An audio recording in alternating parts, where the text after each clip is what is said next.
This is a map of the Hoover Dam site, and this is where we are. We are standing inside of a diversion tunnel.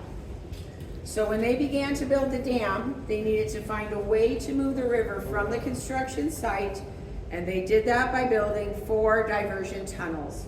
There's 2 on the Arizona side, 2 on the Nevada side. They're 50 feet in diameter, about 3/4 of a mile long, and it took them almost 2 years to completely blast out all 4 tunnels. Once the tunnels were finished, they had to figure out how they were going to force the river into the tunnels, and they did that by building cofferdams. A cofferdam is a temporary earthen dam, and it creates a dry area where they can do construction. So they built bridges across the river, and every 15 to 30 seconds, a truck would drive across and dump all that debris from blasting out the tunnels into the river. That's how they started to build up these 2 cofferdams. So one is built upstream, this one pushes the river into the tunnels, and the other was built downstream. This one keeps the river from flowing back into the construction site. So once those cofferdams were finished, they drained the site and they removed 135 feet of loose rock, silt, and debris to get down to the bedrock, which is the dam's foundation. And that took about 7 months. On June 6, 1933, they were ready to begin building the dam. They had buckets carrying 8 cubic yards of concrete, which is 16 tons.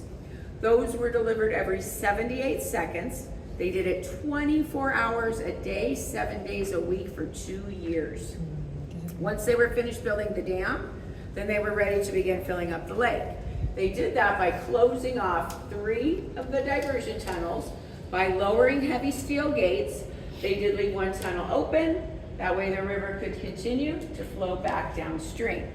So once the water was high enough, they did close off that last diversion tunnel. They blasted out the lower cofferdam. That way the river moves more freely as it's traveling downstream. But the upper cofferdam, it still remains underwater today. It took a total of 6.5 years to completely fill up the lake. So how do we get water from one side of the dam to the other? Intake towers, and there are 4.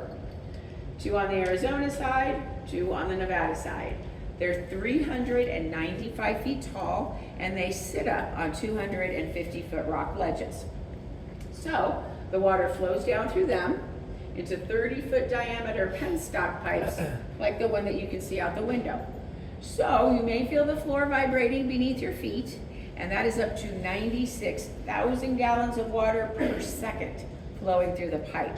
That would be enough water to fill an Olympic-sized swimming pool in less than 7 seconds.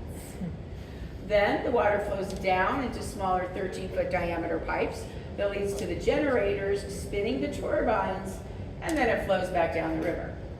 Last thing I'm going to tell you about are the spillways, and they're on either side of the dam. There's one on the Arizona side, and of course one on the Nevada side. And they were built to keep floodwaters from going over the top of the dam. We've used them twice. Once in 1941 for testing. So when they first filled up the lake, they overfilled it on purpose. And thank goodness they worked, because in 1983 we did have a flood. There was a heavy snowmelt up in the Rocky Mountains. That's where all our water comes from. And all the conditions were just right that year. So here's a picture from that flood of 83. It's a little bit dark, but that is the dam right back there. The water ended up cresting within 7 feet from the top of the dam. That's way too close. When this flood was occurring, water was going over the spillways for 63 days in a row. That's about the equivalent of 2 Niagara Falls. So the water goes into the spillways, through the tunnels, around the dam, and then safely back into the river. All right, next stop on our tour is going to be the Nevada wing of the power plant. Once again, 2 elevators, so please make sure you're staying together with your friends and family. I'm going to go out first, and you're going to follow me, okay?